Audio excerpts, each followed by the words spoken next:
Just a few decennials. BRICS is less about opposing the US And more about expanding options. Brazil's strength. Its BRICS highlights the shift towards multipolarity, emphasizing win-win cooperation and respect for sovereignty in the global. Amerika Serikat kembali menuai kritik global akibat sikap luar negerinya yang dinilai semakin arogan dan sepihak. Dalam berbagai konflik internasional, Washington terus memosisikan diri sebagai penentu kebenaran. Sekaligus hakim atas negara lain, tanpa konsistensi terhadap hukum internasional yang mereka gembar-gemborkan sendiri, sanksi ekonomi dijatuhkan tanpa mandat global. Tekanan politik dilakukan lewat jalur finansial dan militer. Narasi media dibentuk untuk membenarkan kepentingan geopolitik. Semua dilakukan atas nama demokrasi dan stabilitas dunia. Saat Amerika Serikat melakukan intervensi militer, istilah yang digunakan adalah peacekeeping atau humanitarian operasi. Namun ketika negara lain mempertahankan kedaulatannya, label yang muncul adalah agresi, destabilisasi, atau ancaman global. Mahkamah internasional sering diabaikan. Resolusi PBB diveto demi kepentingan strategis. Hukum internasional menjadi fleksibel, berlaku hanya jika sejalan dengan agenda Washington. Fenomena ini memperkuat persepsi bahwa tatanan dunia saat ini bukan berbasis aturan, melainkan berbasis kekuatan. Di tengah kritik global terhadap arogansi Amerika Serikat, perhatian dunia kini tertuju pada satu kekuatan yang terus menguat, BRICS. Blok yang awalnya hanya forum ekonomi ini, perlahan menjelma menjadi simbol perlawanan struktural terhadap dominasi politik, finansial, dan militer Washington. Brasil, Rusia, India, China, Indonesia dan Afrika Selatan, ditambah negara-negara baru yang bergabung, mewakili lebih dari separuh populasi dunia dan porsi signifikan ekonomi global. Yang paling krusial, mereka memiliki kepentingan yang sama, mengurangi ketergantungan pada Amerika Serikat dan dolar AS, BRICS, dan tantangan terhadap hegemoni dolar.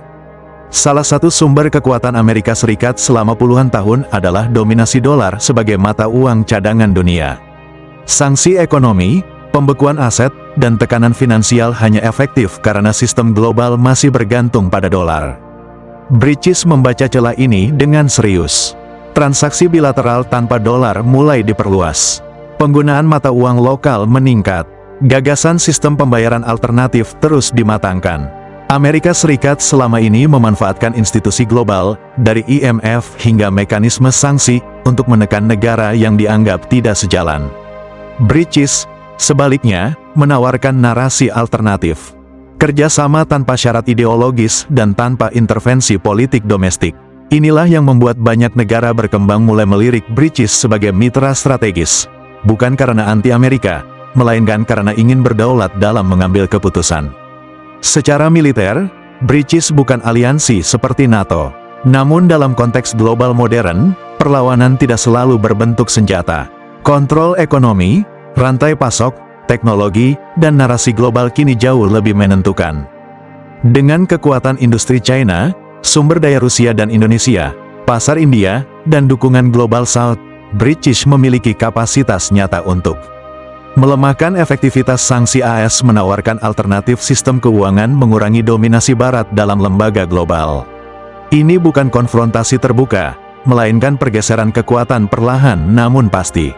Ironisnya, arogansi Amerika justru mempercepat konsolidasi kekuatan alternatif. Setiap sanksi sepihak, setiap ancaman, dan setiap intervensi, mendorong lebih banyak negara mencari perlindungan di luar orbit Washington. Dunia tidak lagi bertanya, siapa yang paling kuat, tetapi, siapa yang paling bisa diandalkan. Bagi Indonesia, menguatnya BRICS membuka ruang manuver strategis. Tanpa harus memihak secara ekstrim, Indonesia memiliki peluang memperluas kerjasama ekonomi, pertahanan, dan teknologi dengan lebih banyak mitra. Prinsip bebas aktif kembali relevan, bukan netral pasif, melainkan aktif menjaga kepentingan nasional tanpa tunduk pada tekanan blok manapun. BRICS bukan anti-Amerika, namun BRICS adalah tanda bahwa dunia menolak dikendalikan satu kekuatan. Jika Amerika Serikat terus mempertahankan pendekatan arogan, maka bukan BRICS yang melawan Amerika, melainkan Amerika yang perlahan ditinggalkan dunia. Di titik inilah dunia perlu jujur bercermin. Ketika satu kekuatan merasa berhak mengatur, menghukum, dan memboikot sesuka hati, maka masalahnya bukan lagi soal ideologi, melainkan soal arogansi kekuasaan. Jika Amerika masih memilih bahasa boikot dan intimidasi, maka jangan heran bila dunia mulai mencari meja lain untuk berbicara. Dan British, dengan Indonesia di dalamnya, sedang menyiapkan meja itu.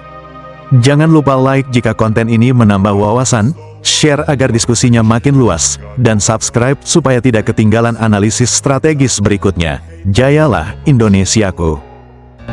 I don't ever slow up, no I don't take shit. I got no love for the fakeness. If you wanna play tough and wanna hate this, I'll always show up and make a statement. I don't ever slow up, no